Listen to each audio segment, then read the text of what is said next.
Et si la méthode la plus efficace pour créer un déficit calorique, ce n'était pas de manger moins, mais de faire les choses dans un ordre complètement différent? C'est une question qui bouscule pas mal d'idées reçues. On nous a toujours dit, pour perdre du poids, la première chose à faire, c'est de couper dans l'assiette. Oui, c'est le réflexe classique. Exactement. Mais cette approche est souvent la raison pour laquelle on finit par avoir faim, être fatigué et finalement abandonner. Tout à fait. Le problème qu'on va aborder aujourd'hui, ce n'est donc pas seulement comment perdre du poids, mais plutôt comment construire un déficit de manière intelligente pour perdre du gras durable sans déclarer la guerre à son propre corps. C'est ça, l'idée. Absolument.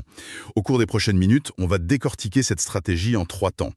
D'abord, on verra pourquoi les fondations, la préparation, sont plus importantes que le déficit lui-même. C'est l'étape que 99% des gens sautent. D'accord. Ensuite, on abordera le cœur de la méthode, une hiérarchie très précise pour créer ce déficit, une hiérarchie qui ne commence pas dans l'assiette. Et enfin, on verra comment transformer ce plan un peu rigide en un dialogue permanent avec son corps, pour ajuster la stratégie sur le long terme. Une exploration en profondeur pour des résultats qui tiennent la route. Et avant d'aller plus loin, un rappel essentiel. Cette discussion est à but éducatif uniquement. Les informations partagées ici ne remplacent en aucun cas un avis médical professionnel. Il est impératif de toujours consulter un médecin ou un professionnel de la santé qualifié avant d'entreprendre tout changement de régime ou de programme d'exercice. Alors, décortiquons ça. Le point de départ de cette méthode est, comme on l'a dit, totalement contre-intuitif. Les sources sont formelles. Il est fortement déconseillé de commencer un déficit tant qu'on n'est pas parfaitement à l'aise avec les bases. Ça semble presque être une perte de temps pour quelqu'un qui est motivé à commencer maintenant, non? C'est une réaction normale, mais c'est vraiment la clé de voûte de tout le système. La logique, en fait, elle est simple. Tenter de jongler avec une restriction calorique alors qu'on ne maîtrise pas encore des habitudes fondamentales, c'est comme essayer de construire le toit d'une maison. Sans avoir coulé les fondations. Exactement. Si des gestes comme peser ses aliments pour comprendre les portions ou boire suffisamment d'eau ne sont pas des automatismes, alors ajouter la contrainte de manger moins par-dessus, C'est se condamner à l'échec. bah oui, on se retrouve à gérer trop de nouvelles variables, trop de stress mental et on finit par craquer. Prenons un exemple concret. Imaginons Sophie, 35 ans, un travail de bureau, qui a déjà essayé plusieurs fois de manger moins sans succès. Qu'est-ce que cette première étape changerait pour elle? Pour Sophie, au lieu de télécharger une application et de se fixer un objectif de 1400 calories dès le premier jour, la première phase consisterait à ne rien changer à ce qu'elle mange. Ah oui, carrément, ouais. Carrément. Son seul objectif pendant 1 à 2 semaines, ce serait de se familiariser avec les outils. Acheter une balance de cuisine, peser ce qu'elle mange d'habitude, juste pour voir. Juste pour prendre conscience. C'est ça. S'assurer de boire ses 2 litres d'eau. Peut-être noter son niveau d'énergie. C'est tout. On enlève la pression de la performance pour se concentrer uniquement sur la mise en place des habitudes. Et une fois que c'est facile, presque inconscient. Exactement. Alors son esprit est disponible pour gérer l'étape suivante, le déficit. C'est intéressant parce que ça transforme l'idée d'un confort. On entend souvent que l'inconfort est la mère du progrès, mais ici, on choisit son inconfort. Exactement. Un déficit calorique va créer un inconfort. C'est inévitable. Mais il y a une différence énorme entre un inconfort subi, parce qu'on est mal préparé, et un inconfort choisi et maîtrisé. Quand Sophie aura ses bases solides, elle pourra consciemment décider d'entrer en déficit. Elle saura que la faim qu'elle ressent est contrôlée, pas le résultat d'un chaos. D'accord, les fondations sont en place. Sophie est prête. L'étape suivante, c'est de définir la vitesse de la perte. J'aime beaucoup l'analogie de la voiture, Sam. On ne loue pas une Lamborghini pour son premier cours de conduite. Cette analogie est parfaite. Le zèle du débutant pousse souvent à vouloir des résultats spectaculaires et rapides, mais c'est le meilleur moyen de finir dans le décor. Il faut choisir une vitesse adaptée. Tout à fait. Pour une débutante comme Sophie, la recommandation, c'est de viser une perte de 0,5% de son poids de corps par semaine. Si elle pèse 70 kg, ça représente 350 grammes. Ça peut sembler peu. Ça peut sembler peu, mais sur 8 semaines, c'est presque 3 kg de gras en moins, de manière contrôlée et sans s'affamer. Pour une personne plus avancée, on peut monter jusqu'à 1%, mais sur des périodes plus courtes. Et pour traduire ça en calories, on entend souvent parler du chiffre de 500 calories de déficit par jour. C'est une bonne base de départ? C'est une excellente règle de base, oui. Un déficit de 500 calories par jour mène en théorie à une perte d'environ 1 livre, soit 0,45 kg, par semaine. Donc pour Sophie, Pour Sophie et son objectif de 350 grammes, on chercherait un déficit quotidien d'environ 350 à 400 calories. L'important est d'avoir un chiffre clair, un cap précis. D'accord, donc on a préparé le terrain, on a nos habitudes, on a notre cap. Maintenant, voyons comment atteindre ce fameux déficit. Et c'est là que ça devient vraiment intéressant. Et c'est là qu'on arrive au cœur de cette philosophie. La méthode impose une hiérarchie, un ordre de priorité très très strict. On ne coupe pas les calories au hasard. Il y a une séquence en 3 étapes, conçue pour une raison fondamentale. Protéger le corps avant de lui demander un effort. Protéger le métabolisme, les hormones et la sensation de satiété. Et la priorité numéro 1, c'est ce qui m'a le plus surprise, ce n'est pas la nourriture, c'est l'activité physique. On doit créer au moins la moitié du déficit par le mouvement. C'est la pierre angulaire de la méthode. Pour l'objectif de Sophie, de 400 calories de déficit, la première étape serait de chercher à créer 200 de ces calories en bougeant plus. Et on ne parle pas forcément de sport intense, hein. Non, pas du tout. La marche est l'outil le plus sous-estimé et le plus puissant ici. Mais là, je vois déjà l'objection arriver. Pour quelqu'un comme Sophie, travail de bureau, peu de temps, comment est-ce qu'on crée 200 calories de mouvement sans sacrifier sa pause déjeuner pour aller à la salle? C'est réaliste? Excellente question. Et c'est pour ça qu'il faut dédramatiser. 200 calories, ça représente environ 45 minutes de marche à un bon rythme. Mais ça peut être découpé. Ah, d'accord. 15 minutes le matin en descendant un arrêt de bus plus tôt, 15 minutes à la pause déjeuner en faisant le tour du quartier, et 15 minutes le soir. L'idée n'est pas la performance, mais la consistance. Et la raison de cette priorité absolue? C'est que c'est la manière la plus saine de créer un déficit. Pourquoi la plus saine? Expliquez-nous un peu. Pour plusieurs raisons.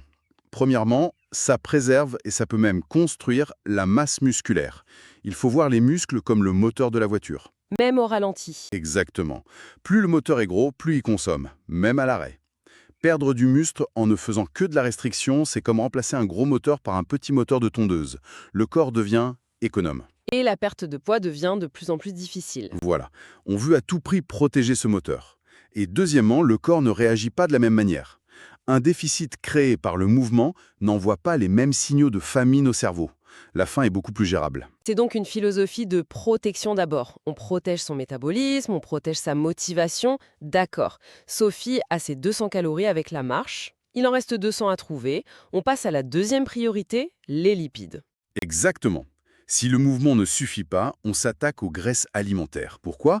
Parce qu'elles sont très denses en calories.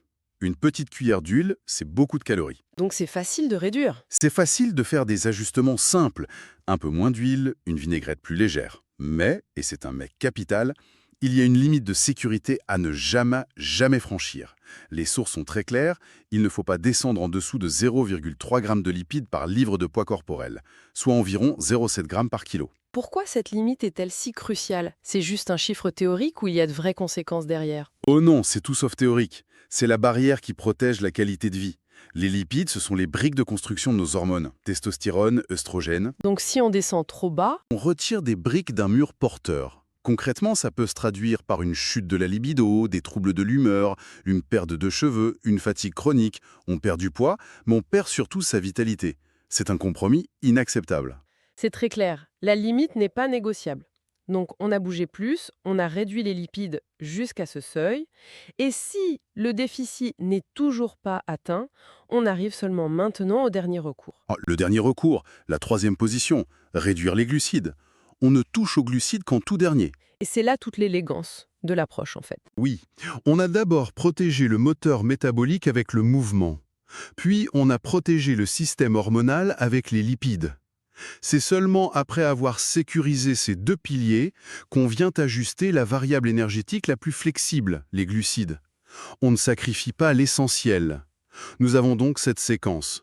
D'abord le mouvement, ensuite les graisses jusqu'au seuil de sécurité, et enfin les glucides. C'est logique, c'est protecteur. Mais la vraie difficulté, et c'est là que 90% des gens échouent, Ce n'est pas de la mettre en place. c'est de la faire évoluer. Parce que le corps, qui est une formidable machine d'adaptation, il commence à s'habituer. C'est le fameux plateau, le moment où pendant une semaine, voire deux, la balance ne bouge plus. C'est incroyablement frustrant et c'est souvent là que Sophie pourrait se dire « Ouah, à quoi bon ?» et tout laisser tomber. Comment on réajuste le tir intelligemment? La méthode propose une double approche. La première est purement mathématique. Si la perte de poids stagne pendant 2 semaines consécutives, la recommandation simple, c'est de retirer 250 calories supplémentaires du total quotidien. C'est un ajustement mesuré. Voilà, on ne panique pas, on ne divise pas son apport par deux, on recalibre finement. C'est l'approche ingénieure, basée sur les chiffres. Mais ce qui me semble encore plus puissant, c'est la deuxième approche, basée sur les sensations. C'est là qu'on passe d'un plan à un dialogue. Oui, et c'est là que la stratégie devient vraiment personnalisée. Premier cas de figure. Sophie stagne, mais elle se sent constamment affamée. La faim lui tiraille l'estomac, elle pense tout le temps à la nourriture. Dans ce cas, j'imagine que manger encore moins, c'est la pire des idées. C'est la pire chose à faire. Ça ne ferait qu'aggraver la faim et le risque de craquer. Attendez, là je crois que je comprends quelque chose d'essentiel. En gros, quand on a faim, le corps ne dit pas «j'ai besoin de moins de calories». Il dit «j'ai besoin d'énergie». Et la méthode propose de lui donner cette énergie via le mouvement. C'est exactement ça. La solution, quand on a faim, est de revenir à la priorité numéro 1, augmenter l'activité physique. Ah oui, On va chercher à creuser le déficit en ajoutant 15 ou 20 minutes de marche par jour, plutôt qu'en retirant les quelques cuillères de riz de son assiette. C'est une approche radicalement différente. On travaille avec le corps, pas contre lui. c'est fascinant parce que ça inverse complètement la logique habituelle. Et le deuxième scénario alors? Le deuxième scénario, c'est l'inverse. Sophie stagne sur la balance, mais elle se sent fatiguée, léthargique, sans énergie, tout en étant rassasiée. La faim n'est pas le problème. D'accord, là le signal est différent. Le signal est différent. Et donc, lui demander de faire plus de sport serait contre-productif. Son corps signale déjà un manque de carburant. La solution est donc de réduire la nourriture. Exactement. En suivant toujours l'ordre de la hiérarchie, on regarde d'abord s'il reste une marge sur les lipides, puis on réduit un peu les glucides. Donc le choix de l'ajustement, bouger plus ou manger moins, dépend entièrement du signal que le corps envoie. Faim ou fatigue. Précisément. Je me souviens d'une personne que j'ai accompagnée qui stagnait et se sentait complètement épuisée. Son réflexe était de vouloir faire plus de cardio pour casser le plateau. Le grand classique. Le grand classique. Mais en analysant ces signaux, on a réalisé qu'elle n'avait pas faim, juste plus d'énergie du tout. On a légèrement réduit ses glucides et, chose incroyable, non seulement la perte de poids a repris, mais son niveau d'énergie est remonté. C'est un exemple parfait de comment écouter le bon signal change absolument tout. C'est ça, le dialogue intelligent avec son corps. Passons maintenant à la pratique. C'est très clair en théorie, mais comment peut-on commencer à intégrer cette philosophie dès aujourd'hui sans se sentir submergé? On peut commencer avec un plan d'action très simple, en 3 étapes, juste pour s'imprégner de l'état d'esprit. Première étape, pour les prochaines 24 heures. Identifier une seule occasion dans la journée pour ajouter 15 minutes de mouvement. Pas besoin de révolutionner son emploi du temps. Ça peut être un appel en marchant. Un appel en marchant, prendre les escaliers, faire le tour du quartier après le dîner. L'objectif n'est pas de brûler des calories, mais d'ancrer l'idée, le mouvement d'abord. D'accord, un petit pas, mais dans la bonne direction. Accessible. Et la deuxième étape? La deuxième étape, essayer sans calculatrice. Juste avec les yeux, observer ses sources habituelles de lipides au prochain repas. L'huile, le beurre, la sauce, l'avocat, les noix. Et se poser une seule question. Une seule question, y a-t-il une réduction simple et évidente à faire ici? On ne cherche pas à atteindre la limite de sécurité, juste à prendre conscience, à voir où un petit ajustement indolore est possible. C'est un exercice de pleine conscience. Et la troisième étape, qui est peut-être la plus subtile, mais la plus importante à long terme. La troisième étape, devenir un détective de ses propres sensations. La prochaine fois qu'une envie de manger se présente en dehors des repas, s'arrêter 10 secondes et se demander « Est-ce que je ressens un creux dans l'estomac, un vrai signal de faim? Ou est-ce que je ressens un coup de barre, une baisse d'énergie, de la fatigue ?» Apprendre à faire la distinction entre ces deux signaux. C'est la compétence fondamentale qui permettra plus tard de faire les ajustements intelligents. Faim ou fatigue? C'est la question clé. Et il faut anticiper un obstacle commun. Au début, l'idée de devoir choisir entre réduire la nourriture ou augmenter l'activité, ça peut sembler complexe. On peut hésiter. On peut hésiter. Dans le doute, la règle d'or est simple. Le mouvement est toujours la priorité. C'est le choix le plus sûr pour commencer, celui qui protège le plus le métabolisme et la motivation. En résumé, ce qu'on a exploré aujourd'hui va bien au-delà d'une simple méthode pour manger moins. C'est un véritable changement de paradigme. Absolument. Si on devait synthétiser les 3 idées maîtresses, ce serait, premièrement, la préparation prime sur l'action. Maîtriser ses habitudes de base, ce n'est pas une perte de temps, c'est construire les fondations. D'accord. Deuxièmement, il existe une hiérarchie de protection. On utilise le mouvement pour protéger son métabolisme, un seuil de lipides pour protéger ses hormones, et on ajuste les glucides qu'en dernier recours.